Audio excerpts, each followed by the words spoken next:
നിങ്ങളുടെ ഇഷ്ട പരമ്പരകൾ എക്സ്ക്ലൂസീവായി സൺ നെക്സ്റ്റ് ആപ്പിലൂടെ തികച്ചും ഫ്രീ ആയി ഇപ്പോഴേ ആപ്പ് ഡൗൺലോഡ് ചെയ്യൂ. മുറിയിലേക്ക് കയറിപ്പോയത് അത് പിന്നെ പെട്ടെന്ന് എനിക്ക് ഉൾക്കൊള്ളാൻ കഴിഞ്ഞില്ല. ഇനിയെങ്കിലും അച്ഛനെയും ഞങ്ങളെയും നീ ധർമ്മസങ്കടത്തിലാക്കല്ലേ മഞ്ചാടി. ഗോകുലിനെയും കുടുംബത്തെയും ഇനിയെങ്കിലും നീ നിന്റെ സ്വന്തം കുടുംബമായിട്ട് കാണാൻ ശീലിക്കണം. സാരമില്ല മോളെ, ഇവളൊരു കുട്ടിയല്ലേ അമ്പിളി. വലിയ വലിയ കാര്യങ്ങളൊക്കെ മനസ്സിൽ ഉറപ്പിച്ചു നിർത്താൻ കുറച്ചും കൂടി സമയമെടുക്കും. അത് നമ്മൾ മനസ്സിലാക്കണം. അമ്മാവൻ ആദ്യം മനസ്സിലാക്കണ്ടേ. മഞ്ചാടി മോഹൻ തിരിച്ചു പോയപ്പോ ആദ്യം തളർന്ന അമ്മാവനല്ലേ. അതെ, ദേ അച്ഛനോടൊരു വാക്ക് പറഞ്ഞ അതിൽ ഉറച്ചു നിൽക്കണം മഞ്ചാടി. അച്ഛൻ നമ്മളെ വിശ്വസിച്ചെല്ലാം ചെയ്യുന്ന. സോറി അച്ഛാ, മോളെ ഇനി ഞാൻ ഈ കാര്യത്തിൽ അച്ഛനെ വിഷമിപ്പിക്കില്ല. സാരമില്ല എന്ന് അച്ഛൻ പറഞ്ഞില്ലേ. ആ മതി മതി, ഇനി അതിനെക്കുറിച്ചൊരു ചർച്ച വേണ്ട. ഒരു മനപ്രയാസത്തിന് ശേഷം ഉണ്ടാവുന്ന സന്തോഷത്തിന് ഇരട്ടി മധുര. അതാ ഇപ്പൊ നമ്മുടെ മഞ്ചാടി മോള് നമുക്കൊക്കെ തന്നത്.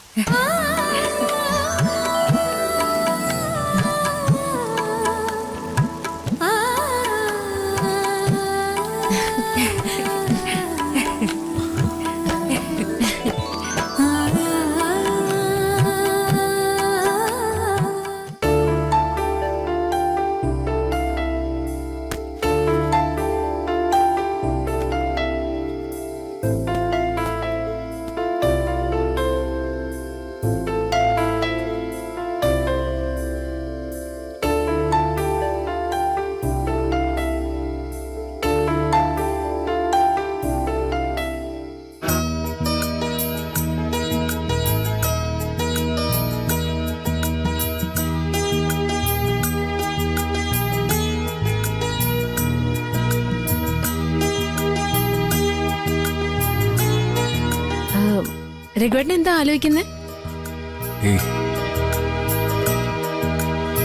നമ്മുടെ ലച്ചുമോളിപ്പോ നമ്മൾ കൊണ്ടുനടക്കുന്ന പോലെ മഞ്ചാടിയെ കൊണ്ടു നടന്ന് ഓർക്കുമായിരുന്നു. എത്ര വേഗം കാലം പോയത്. ഓർക്കുമ്പോ അല്ല ഇന്നലെ കഴിഞ്ഞ പോലെ തോന്നുക. ലച്ചുമോളുടെ വളർച്ചയും ഇതുപോലെ തന്നെ ആയിരിക്കും. കണ്ണടച്ച് തുറക്കുന്ന വേഗത്തില് ഇനി ഇവളും വളർന്നു വലുതാവും. അതുകൊണ്ട് നമ്മുടെ മോക്ക് വേണ്ടി നമ്മൾ ഇപ്പോഴേ എന്തെങ്കിലും സ്വരുക്കൂട്ടി വെച്ചേ പറ്റൂ. മഞ്ചാടിയുടെ കല്യാണം കൂടി ഒന്ന് കഴിയട്ടെ. അത് കഴിഞ്ഞാൽ നമുക്ക് വേറെ ബാധ്യതയൊന്നുമില്ലല്ലോ. മഞ്ചാടിയുടെ കല്യാണം എന്തായാലും അവളുടെ പഠിപ്പൊക്കെ കഴിഞ്ഞതിന് ശേഷമല്ലേ കാണൂ. അതിനു മുമ്പ് നമുക്ക് ഈ വീട്ടിൽ നിന്ന് മാറിയാലോ രഘുവേട്ടാ? ഈ വീട്ടിൽ നിന്ന് മാറാനോ? എങ്ങോട്ട്? ഞാനും മോളും രഘുവേട്ടന്റെ കൂടെ അങ്ങോട്ട് വരാം. സച്ചിസാറിന്റെ കമ്പനിയില് രഘുവേട്ടന് ഇപ്പൊ നല്ല ജോലിയുണ്ടല്ലോ. പഴയതുപോലെ നമുക്ക് ഒരു വാടക വീടെടുത്ത് താമസിക്കാൻ രഘുവേട്ടാ. അതെങ്ങനെയാ അമ്പിളി? അനുവിന്റെ ചിലങ്കയുടെ ജീവിതം വല്ലാത്തൊരു അവസ്ഥയിൽ നിൽക്കുമ്പോ അവരൊക്കെ ഇവിടെ തനിച്ചാക്കുന്നത് അത് ശരിയല്ല അമ്പിളി. അവരെ തനിച്ചല്ലല്ലോ രഘുവേട്ടാ, അച്ഛനില്ലേ ഇവിടെ. അനുവും ചിലങ്കയൊക്കെ നല്ല സമയത്ത് ഭർത്താവിന്റെ കൂടെയുള്ള ജീവിതം ആസ്വദിച്ചവരാ. നമ്മൾ എത്ര നാളൊരു കുടുംബമായിട്ട് ജീവിച്ചിട്ടുണ്ട്.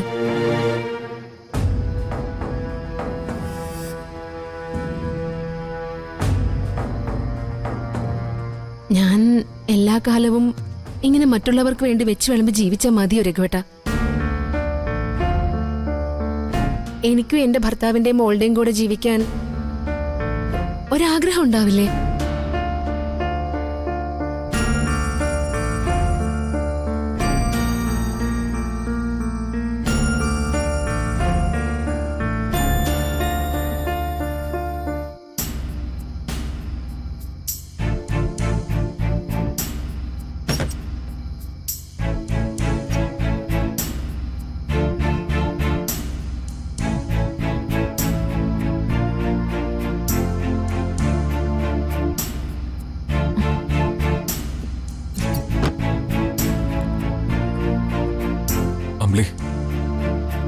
കുടുംബത്തിലെ മൂത്ത മക്കൾക്ക് ചില ഉത്തരവാദിത്തങ്ങളൊക്കെ ഇല്ലേ? നിന്റെ അനിയത്തിമാർക്ക് നീ അമ്മയെ പോലെയാണെന്ന് നീ തന്നെയല്ലേ പലപ്പോഴും പറയാറുള്ളത്. അതെനിക്ക് മാത്രം തോന്നിയ മതിയോ രഘുവേട്ട? അവർക്ക് കൂടി അങ്ങനെ ഒരു വിചാരം വേണ്ടേ? അമ്മയ്ക്ക് അമ്മയുടെ സ്ഥാനം കൊടുക്കണം. ഇവിടെ ഇപ്പൊ ഒരു ചേച്ചിയുടെ വില പോലും എന്റെ അനിയത്തിമാരെ എനിക്ക് തരുന്നില്ല. ഞാൻ എന്ത് പറഞ്ഞാലും എന്ത് ചെയ്താലും കുറ്റം. എന്റെ അഭിപ്രായത്തിന് ഇവിടെ പൊല്ല് വിലയാ. പിന്നെ ഞാൻ എന്തിനാ അവരുടെ അടുക്കളക്കാരിയായിട്ട് ഇവിടെ കഴിയുന്നേ?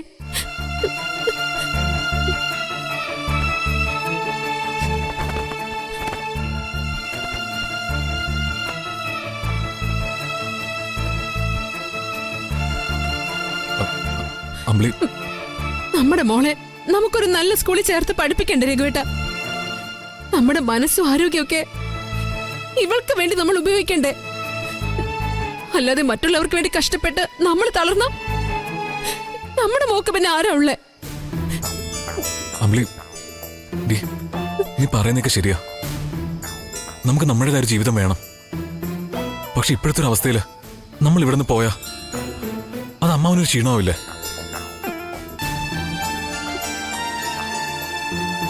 ഒരുപാട് പ്രശ്നങ്ങൾക്കിടയിൽ നിന്ന് ഒരുവിധം കരകയറി വരുന്നേ ഉള്ളൂ ഈ കുടുംബം. അനുവിന്റെയും ചീരുവിന്റെയും ജീവിതം, മഞ്ചാരിയുടെ കല്യാണം, അതിനെല്ലാം ഒരു തീരുമാനം ഉണ്ടാക്കണ്ടേ? എടി, അതൊക്കെ അമ്മാവന്റെ തലയിൽ വെച്ചു കൊടുത്ത് നമ്മൾ നമ്മുടെ സുഖം നോക്കി പോകുന്നത് ശരിയാണോ അമ്പിളി?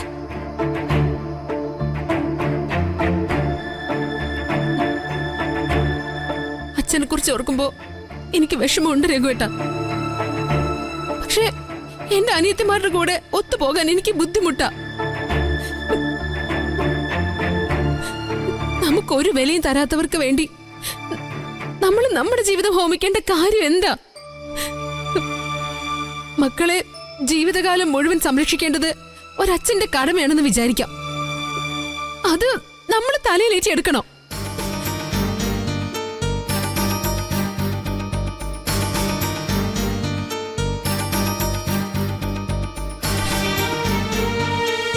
നോക്കുമ്പളി, ഇത്രയും കാലം നീ നിന്റെ അനിയത്തിമാർക്ക് തുണയെ നിന്നില്ലേ? അല്പം കൂടി ക്ഷമിക്ക്. എടി, മഞ്ചാരിയുടെ എൻഗേജ്മെന്റ് ഒന്ന് കഴിയട്ടെ. അതോടെ സച്ചിസാറിന്റെ കുടുംബത്തിന്റെ പിൻബലവും നമുക്കുണ്ടാവും. അമ്മാവനും അതൊരാശ്വാസമായിരിക്കും. അമ്പിളി, അപ്പം നമുക്ക് മാറുന്നതിനെ പറ്റി ആലോചിച്ചാ പോരെ? പോരെ? മതി. പക്ഷേ രഘുവേട്ടൻ ഈ പറഞ്ഞ വാക്ക് ആ സമയത്ത് മറക്കരുത്. നമുക്ക് എന്തായാലും ഈ വീട്ടിൽ നിന്ന് മാറിയേ പറ്റൂ. എടി, സമ്മതിച്ചൊന്ന്. നമ്മൾ മാത്രമുള്ളൊരു ജീവിതം എനിക്കും ആഗ്രഹമില്ലാഞ്ഞിട്ടാണോ?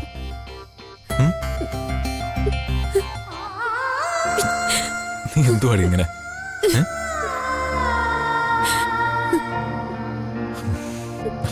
അമ്പിളി, നീ വിഷമിക്കല്ലേ കേട്ടോ? എല്ലാം ശരിയാവും. എന്നാ കിടക്കാം. എന്തുവാടി ഇത്?